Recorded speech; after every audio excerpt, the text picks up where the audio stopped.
बाबा जी और हुजूर जी की प्यारी साध संगत जी, सभी को प्यार भरी राधा स्वामी जी। साध संगत जी, आपका हमारे YouTube चैनल गुरु सागर में स्वागत है। कमेंट में राधा स्वामी जरूर लिखिए और अपने शहर का नाम भी लिखिए जी, ताकि हम जान सकें कि बाबा जी का सत्संग और साखियां कहां कहां से सुनी जा रही हैं।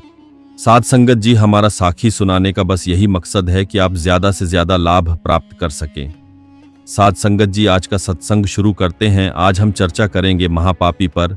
क्या सबसे बड़ा पापी भी भगवान की शरण में आकर उद्धार पा सकता है?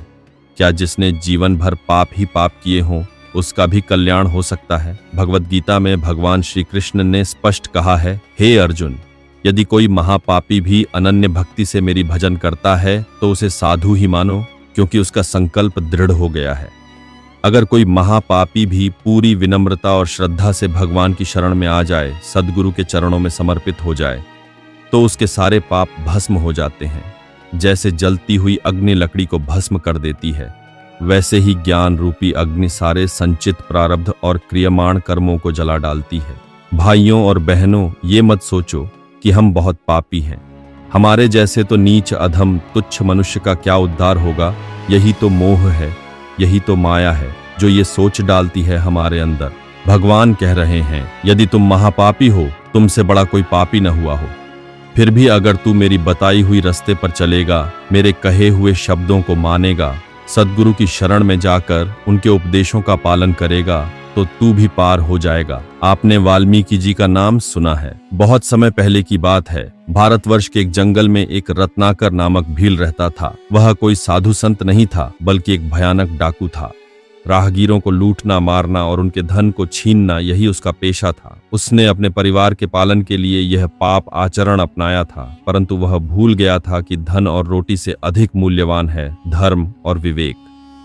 एक दिन उसी घने जंगल से एक महात्मा नारद मुनि गुजर रहे थे। रत्नाकर हमेशा की तरह हमला करने के लिए तैयार हो गया, पर जब उसने नारद जी को देखा तो चौंक गया। वो निडर, शांत और मुस्कुराते हुए खड़े थे। नारद मुनि ने पूछा, वत्स, तुम यह पाप क्यों कर रहे हो? रत्नाकर बोला, मैं अपने परिवार का पेट पालने के लिए ऐसा करता हूँ। नारद जी मुस्कुराए और बोले, अच्छा, तो क्या तुम्हारा परिवार तुम्हारे पापों का फल भी तुम्हारे साथ भोगेगा? रत्नाकर ने आत्मविश्वास से कहा, निश्चय ही, वे मेरे अपने हैं, वे क्यों नहीं भोगेंगे? नारद जी ने कहा, जाओ, अपने घर जाकर उनसे पूछाओ। रत्नाकर दौड़ते हुए घर पहुंचा और एक एक करके अपने पत्नी, माता पिता और बच्चों से पूछा, क्या तुम मेरे द्वारा किए गए पापों में मेरा साथ दोगे? पर उत्तर सुनकर उसका हृदय कांप उठा। सभी ने इनकार कर दिया। पत्नी बोली, मैं तुम्हारे पापों की सहभागी नहीं बन सकती। माता पिता ने भी मना कर दिया। पाप तू करता है तो उसका फल तुझे ही भोगना होगा। रत्नाकर को मानो बिजली का झटका लगा हो। उसका अहम चूर चूर हो गया।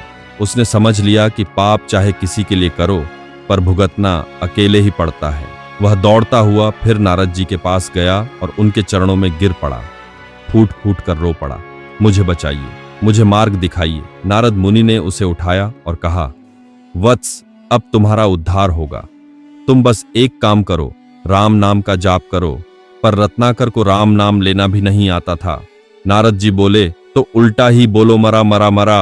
रत्नाकर ने उस शब्द का जप आरंभ किया। धीरे धीरे वह मरा मरा झपते झपते राम राम में परिवर्तित हो गया। वह वहीं बैठ गया उसी स्थान पर और गहन तप में लीन हो गया। वर्ष बीत गए, उसके चारों ओर दीमकों ने बांध बना दिया, पर वह अविचल साधना में लीन रहा। अंततः उस घने अंधकार से प्रकाश प्रकट हुआ। नारद जी जब वर्षों बाद लौटे तो देखा वह डाकू अब एक तपस्वी बन चुका था। उन्होंने उसका नाम रखा वाल्मीकि, क्योंकि वह दीमकों के घर से प्रकट हुए। अब वाल्मीकि कोई साधारण तपस्वी नहीं थे, वह अब महर्षि वाल्मीकि थे, ज्ञानी, आत्मदर्शी और ब्रह्मनिष्ठ। उन्होंने न केवल अपना जीवन सुधारा, बल्कि अनगिनत लोगों के लिए आदर्श बन गए। एक दिन नारद मुनि ने उन्हें श्री राम की कथा सुनाई। वाल्मीकि जी इतने प्रभावित हुए कि उन्होंने श्री राम के पूरे जीवन चरित्र को काव्य के रूप में रचने का निश्चय किया। भगवान ब्रह्मा ने उन्हें आशीर्वाद दिया और कहा, तुम्हारी रचित रामायण युगों तक जीवित रहेगी। श्री राम के जीवन का सबसे सुंदर चित्रण तुम करोगे।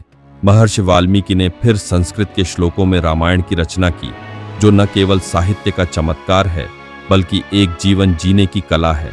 रामायण ने यह सिद्ध किया कि कोई भी पापी यदि मार्ग बदल ले, साधना करे और भगवत शरण ले तो वह भी आर्ष बन सकता है। इसलिए पापों से उद्धार संभव है यदि पश्चाताप सच्चा हो। और याद रखिए कि परिवार आपके पापों का बोझ नहीं उठाएगा, यह बोझ अकेले आपको उठाना है। राम नाम का जप डाकू को महर्षि बना सकता है, इसलिए हिम्मत मत हारो, नाम जपो, गुरु की बात मानो, क्योंकि डाकू वाल्मीकि बन सकता है तो तुम और हम क्यों नहीं। लेकिन कभी सोचा है डाकू से महर्षि कैसे बने? सद्गुरु की आज्ञा से, शरणागति से, साधना से। यह संसार रूपी समुद्र है, हम सब इसमें डूब रहे हैं। कोई काम में, कोई क्रोध में, कोई लोभ में, कोई मोह में, कोई अहंकार में। पर एक ही नौका है जो पार करा सकती है, ज्ञान रूपी नौका। और ज्ञान कहां से आता है? सत्संग से, संतों के संग से, सद्गुरु की कृपा से। आपके पुराने पाप आपको रोकेंगे, वर्तमान की बुरी आदतें आपको तंग करेंगी। लेकिन यदि आपने ठान लिया अब मुझे भगवत प्राप्ति करनी है तो वो पाप हार जाएंगे। आपको आभास होने लगेगा कि पुराने पाप नष्ट हो रहे हैं। जब आपके हृदय में यह निश्चय जागे कि अब मैं कभी पाप नहीं करूंगा, जब यह निश्चय होगा तो समझ लीजिए ज्ञान अग्नि जल चुकी है, अब अंधकार नहीं टिकेगा। भगवान ने कहा है, हे भक्त, मेरी शरण में आ, मैं तुझे सारे पापों से मुक्त कर दूंगा। तू चिंता मत कर। क्या इससे बड़ा आश्वासन कहीं मिलेगा? जिसने संसार रचा वो कह रहा है मैं करूंगा उद्धार। फिर हम क्यों डरें? क्या करना है हमें? सद्गुरु की शरण लेनी है, उनका दिया नाम स्मरण, साधना, संघ, सेवा और सत्संग, इनसे जुड़े रहना है। जो कुछ वो कहें उसका पालन करना है और फिर देखना अनंत जन्मों के पाप भी ऐसे नष्ट होंगे जैसे घना अंधकार एक दीप से समाप्त हो जाता है। भगवत प्राप्ति का मार्ग केवल सन्यासियों का नहीं है, गृहस्थ भी भगवत स्वरूप हो सकता है यदि राग द्वेष से रहित होकर भगवत भक्ति में रत हो जाए। गुरु प्यारी साध संगत जी, आज का संदेश यही है, चाहे जितने पाप किए हों, अगर अब ठान लिया तो निश्चित ही आप भी भगवत प्राप्ति के अधिकारी हैं। अब भी समय है, सत्संग से जुड़िए, संतों का संग कीजिए, नाम जपिए और जीवन का उद्धार कीजिए। मैं अधम हूं पर प्रभु तुम कृपालु हो, तुम्हारी कृपा से सब संभव है। इस अमूल्य ज्ञान को दूसरों तक पहुंचाइए, दूसरों को सुनाइए और याद रखिए एक दीप से 1000 दीप जल सकते हैं। आपके कारण किसी एक का कल्याण हो गया तो यही आपके जीवन की सबसे बड़ी साधना होगी। साध संगत जी, संतों की शरण में आने से जीव की किस्मत बदल जाती है। उम्मीद है कि आपको आज के इस वीडियो से बहुत कुछ सीखने को मिला होगा। अगर आपको यह वीडियो पसंद आई हो तो इस वीडियो को लाइक और अपने दोस्तों के साथ शेयर भी जरूर कीजिएगा और हमें ऐसे ही सपोर्ट करने के लिए चैनल को सब्सक्राइब और बेल आइकॉन को जरूर दबा दीजिएगा। चलिए मिलते हैं नेक्स्ट वीडियो में, तब तक के लिए अपना ख्याल रखें। धन्यवाद दोस्तों।